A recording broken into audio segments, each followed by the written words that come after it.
Welcome back to ARC Salt Lake, where we cover authentic, relevant, and community stories here at 8:30.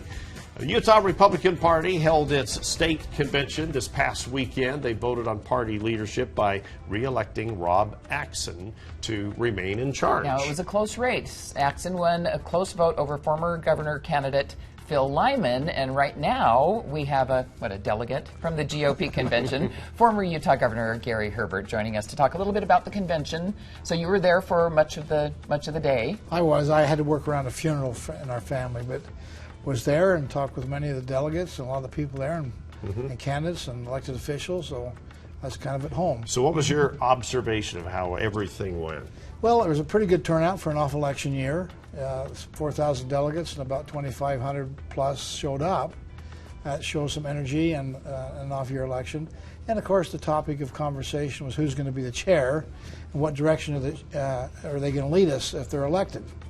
And so I think there was a lot of anxiety about we're tired of fighting and arguing back and forth. I think that was kind of permeated everything that was being done Saturday. How divisive is it?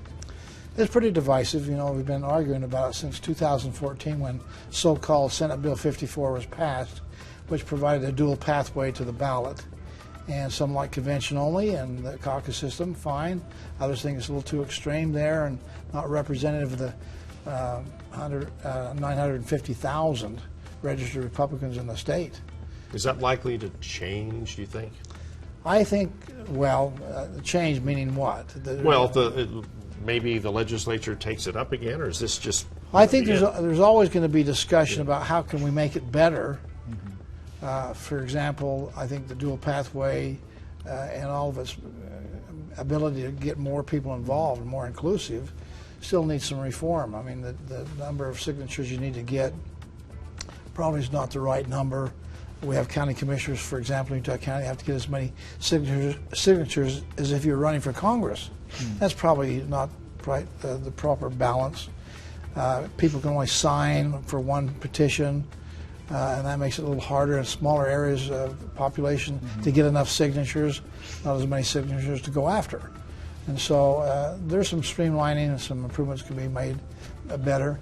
On the other hand, we have certainly a lot of people like, by polling, we see that the public likes the dual pathway. They like the system we have, and I think there's a moderation effect that takes place when we have all the 950,000 Republicans speak and weigh in on it as opposed to just 4,000 delegates. Well, with the supermajority the Republicans have in Utah, can't they just make anything they want happen?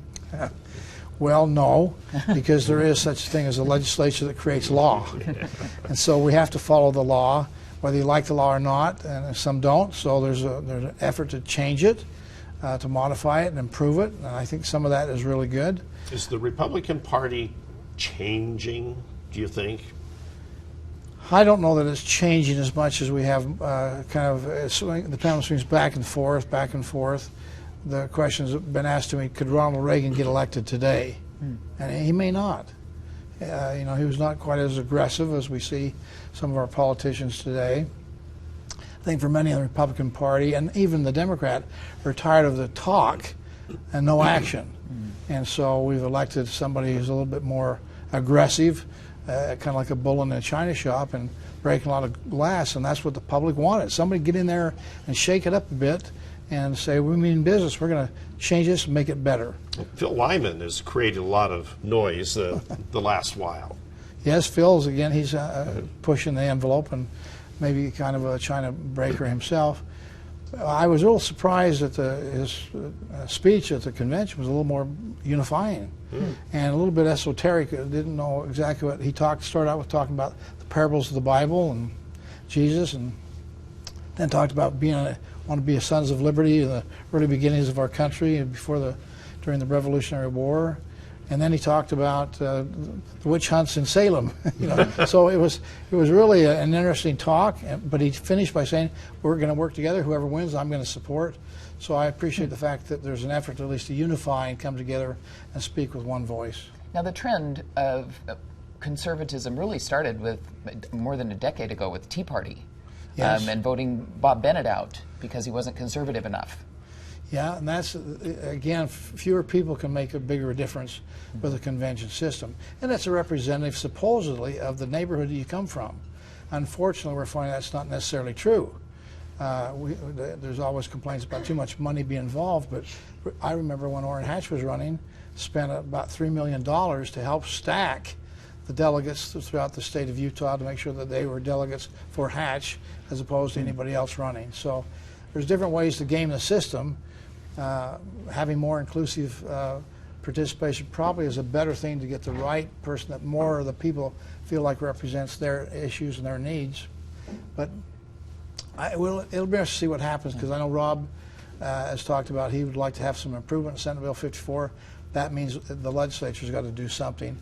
Or the alternative is a referendum, and those who say we like the fact that a more inclusive primary and a direct primary will go out and get a referendum and have it put on the ballot, and the people will vote. And polling shows that that would probably hold sway right now with the attitude of the public. Okay. And Axson had some heavyweight support too. Yes, and there probably is some heavyweight support out there saying we're tired of the fighting, let's resolve it once and for all so we don't have this ongoing anxiety and fighting amongst, certainly on the Republican side. I think Democrats would feel the same way. Okay. Thank you so much for coming in. We're going to have former Governor Herbert back every once in a while to chat about politics and anything else that you want to talk about. You bet. Okay. Yeah, we really appreciate that. Good seeing you.